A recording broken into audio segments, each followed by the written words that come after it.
everyone, welcome to my YouTube channel Studyship with Krati, and today in our video we are going to see Indian Polity GK question quiz.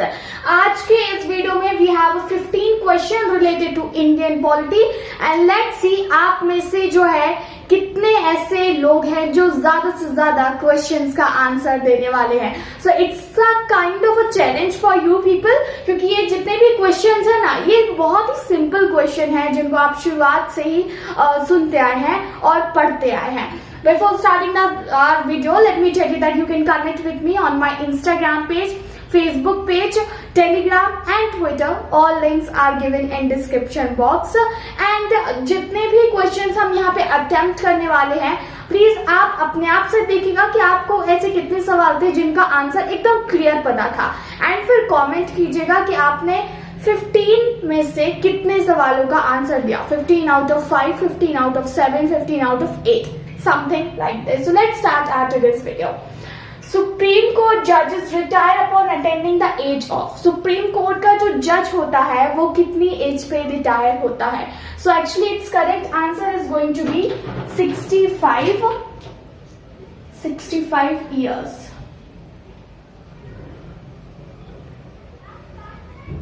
65 years के बाद जो है supreme Court का जज retire हो जाता है. हालांकि एक पिटीशन डाली गई थी अभी, और जिसमें ये रिक्वेस्ट की गई थी कि ये जो रिटायरमेंट डेट है और जो रिटायरमेंट एज है इसको बढ़ाया जाए, बिकॉज हम देखेंगे हमारी कंट्री में कई ऐसे मामले हैं जो पेंडिंग है और हमें एक्सपीरियंस्ड जजेस की जरूरत है. तो अगर इसको बढ़ाया जाता है, this will work in our favour.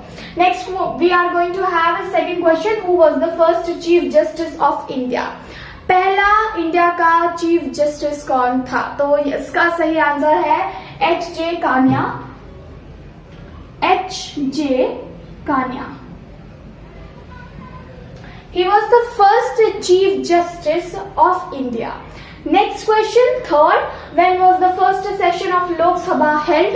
लोक सभा का पहला जो सेशन है वो कब हुआ था? तो पहली बात ये, इंडिया में पहली बार जनरल इलेक्शन हुए थे 1951 और 52 में. तो जो पहला सेशन हुआ था लोकसभा का वो हुआ था 13th May 1952. I hope you guys can see it. 13th May 1952. Let's talk about our fourth question, which is going to be who was the first speaker of Lok Sabha. लोक सभा के पहले स्पीकर कौन थे? तो यहाँ पे हमारा आंसर होने वाला है G.B. मावलंकर.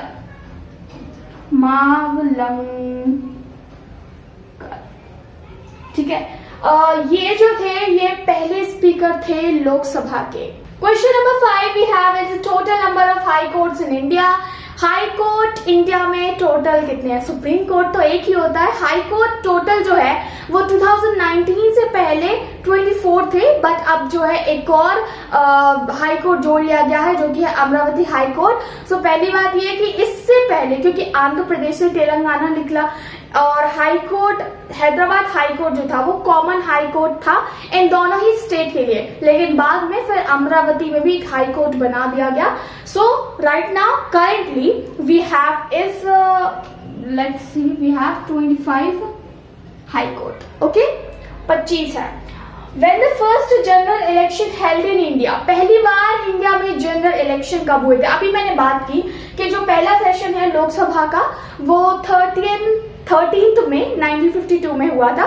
तो जनरल इलेक्शन जो है वो इंडिया में 1951 में हुए थे. मैं आपको बता दूं, अगर कभी ऑप्शन वाइज आता है कि आपको 1951 ऑप्शन दिया गया है, 52 दिया गया है, 53, तो कंफ्यूज मत होना, क्योंकि क्या हुआ था, ज्यादातर कॉन्स्टिट्यूएंसी में इलेक्शन 1952 में हुआ था. यानी कि 1951 के लास्ट मंथ में नवंबर में शुरू हुए थे, और ज्यादातर इलेक्शन जो है, ज्यादातर कॉन्स्टिट्यूएंसीज में इलेक्शन 1952 में हुए थे. तो कई बार आप टेक्स्ट्स में देखना दिया गया होगा उसमें कि 1952 में इलेक्शन हुए थे. असल में शुरुआत लेकिन 1951 में हो गई थी. सो यहाँ पे हम 1951 ही लिखेंगे.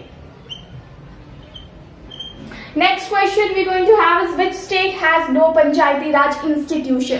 पंचायती राज इंस्टीट्यूशन भारत के लगभग हर राज्य में है एक्सेप्ट सम, जिसमें नागालैंड शामिल है. Nagaland, Manipur and Meghalaya. Let's talk about why यहाँ पे नहीं है।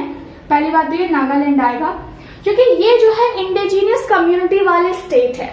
यहाँ पे एसटी रहती है, शेड्यूल्ड ट्राइब रहती है, तो इनका जो सोशल सिस्टम है और जो सोशल ऑर्डर है वो पंचायती राज इंस्टीट्यूशन से काफी बेहतर है। ठीक है, यही कारण है कि यहाँ पे पंचायती राज इंस्टीट्यूशन नहीं है। Next question number 8, right to information act in India came fully into force in. तो सूचना का अधिकार, right to information act India में आता है अक्टूबर 2005 में। हालांकि इसके लिए स्ट्रगल जो है 2004 में ही शुरू हो गया था और उससे भी पहले चलता आ रहा था। Finally came into force in October 2005।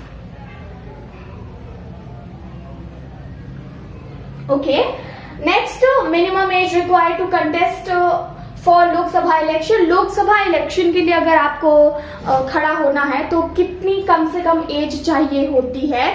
इसमें आपकी कम से कम एज होनी चाहिए 25। So let's write 25। ठीक है, मैं शॉर्ट में लिख रही हूँ 25 ईयर। नेक्स्ट हमारा 10th जो क्वेश्चन है वो भी कुछ ऐसा ही है। Minimum age required to contest for presidentship in India. तो लाइक आपको राष्ट्रपति के चुनाव के लिए खड़ा होना है तो कम से कम कितनी एज चाहिए होती है? इसके लिए कम से कम जो एज है वो होनी चाहिए 35। Okay, next, who got Bharat Ratna award before becoming the president of India. Bharat का राष्ट्रपति बनने से पहले किसको भारत रत्न दिया जाता है? डॉक्टर जाकिर हुसैन, जो कि इंडिया के प्रेसिडेंट रहे हैं, 3rd प्रेसिडेंट रहे हैं 1967 से लेकर 1969 के बीच में, क्योंकि फिर इनकी डेथ हो जाती है। Doctor Zakir Hussain, Zakir and I am just writing in short Hussain, H लिख देते हम यहाँ पे, जगह की कमी है। Next 12 1, total number of fundamental duties in Indian constitution is. तो फंडामेंटल राइट्स कितने हैं आप मुझे ये कमेंट सेक्शन में बताने वाले हैं। कौन कौन से राइट्स हैं ये भी आप मुझे बताने वाले हैं। हम यहाँ पे बात करते हैं फंडामेंटल ड्यूटीज की। इंडियन कॉन्स्टिट्यूशन में टोटल फंडामेंटल ड्यूटीज यानी कि मौलिक कर्तव्यों की संख्या 11 है, 11। So let's write 11। 13, which Indian president was elected unopposed. इस सवाल में ज्यादातर लोगों का उत्तर होता है राजेंद्र प्रसाद जी, लेकिन ये सही उत्तर नहीं है। ऐसा कौन सा इंडियन प्रेसिडेंट है जिसको बिना ऑपोजिशन के, मतलब कोई अपोज ही नहीं कर रहा था और डायरेक्टली इनको प्रेसिडेंट के लिए चुन लिया गया? तो उसमें सही आंसर आता है एन संजीवा रेड्डी, एन संजीवा रेड्डी।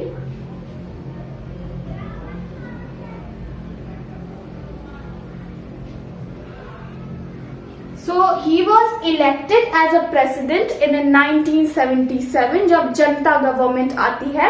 और अगर नंबर 2 पे हम इस तरह के प्रेसिडेंट की बात करें जो इलेक्ट किए गए थे अनअपोज्ड, तो इसमें आते हैं राजेंद्र प्रसाद, क्योंकि राजेंद्र प्रसाद ने फर्स्ट टर्म में तो अपना कोई भी ऑपोजिशन फेस नहीं किया था, लेकिन सेकेंड टर्म में उनको जो है ऑपोजिशन का फेस करना पड़ता है।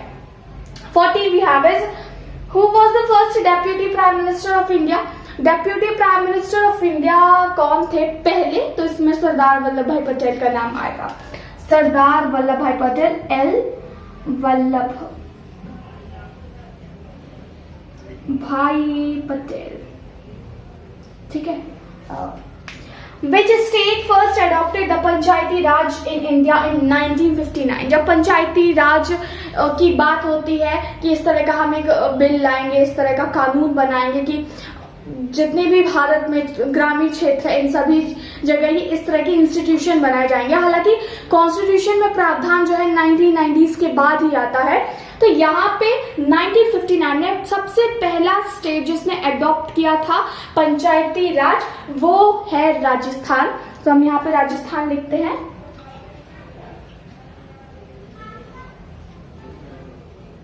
सो let me tell you story about it. Rajasthan के नागौर डिस्ट्रिक्ट में सबसे पहले जो है पंचायती राज इंस्टीट्यूशन को एडॉप्ट किया जाता है, लेकिन अगर हम बात करें इम्प्लीमेंट की तो इम्प्लीमेंटेशन में जो है आंध्र प्रदेश आता है। तो राजस्थान के नागौर डिस्ट्रिक्ट में इसको एडॉप्ट किया गया था, लेकिन सबसे पहले इम्प्लीमेंट जो है वो आंध्र प्रदेश में किया गया था। So these were are questions, Indian polity GK question quiz. I hope कि इनमें से आपको कई ऐसे सवाल होंगे जो पता तो होंगे, जिनके उत्तर आपको आते होंगे, लेकिन कहीं ना कहीं कंफ्यूजन होगी। और इस तरह के वीडियोस यहाँ पे आते रहेंगे। Let me know if you want me to make video on M Laxmikanth polity, जो कि मैं जल्द से जल्द लाने की कोशिश कर रही हूँ। And yes guys, here is one information for you people. अब से मैं कम्युनिटी टैब में जरूर आपके लिए 2 से 3 सवाल हर रोज दिया करूंगी, ताकि आप अपने जीके पे वर्क कर सके और नए क्वेश्चंस और नई नई चीजों को एक्सप्लोर कर पाए और ज्यादा से ज्यादा ज्ञान जो है वो बटोर पाए। Till the time you can do one thing, that you can just hit the like button to this video, share this video with your friends who are preparing for competitive exam, and even if they are not preparing, just ask them कि उन्होंने कितने questions attempt किए हैं। You can follow me on my various social media handles, Instagram, Facebook page, Telegram, Twitter, बस इतने ही है। And subscribe study with Kriti for more such kind of videos. मिलेंगे हमारे अगले वीडियो में। कमेंट जरूर करके जाइएगा कि आपने कितने सवालों के आंसर एकदम सही दिए। Thanks for watching this video.